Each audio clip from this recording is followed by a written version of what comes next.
இன்றைய காலகட்டத்தில் எதிரிகளின் தொல்லையிலிருந்து விடுபட நரசிம்மர் வழிபாடு எவ்வாறு செய்யலாம் என்று பார்க்கலாம். மாதந்தோறும் வரும் அவிட்ட நட்சத்திரத்தில் நரசிம்மர் கோயிலுக்கு சென்று விளக்கு போட்டு எதிரிகளின் தொல்லை விலக வேண்டும் என்று வேண்டிக் கொண்டு நரசிம்மரை 5 முறை வலம் வர வேண்டும். குறிப்பிட்டு உங்களுக்கு எந்த எதிரியால் தொல்லை, அந்த நபரின் பெயரை சொல்லியே விளக்கு போட்டு வழிபாடு செய்யலாம். அந்த நபருக்கு எந்த ஒரு பாதிப்பும் வராது.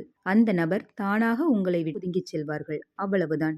இதே போல 6 மாதம் வரக்கூடிய அவிட்டம் நட்சத்திரத்தில் தொடர்ந்து நரசிம்மரை வழிபாடு செய்பவர்களுக்கு எதிரிகள் தொல்லை இருக்காது. பரம்பரையாக எதிரிகளால் ஏற்படும் பிரச்சனைகளில் இருந்து விடுபட நரசிம்மர் வழிபாடு மிகுந்த பயனளிக்கும். அதே போல இந்த அவிட்டம் நட்சத்திரத்தன்று நீங்கள் ஆயுதத்தை தானமாக கொடுப்பது சிறப்பான பலன்களை பெற்றுத்தரும்.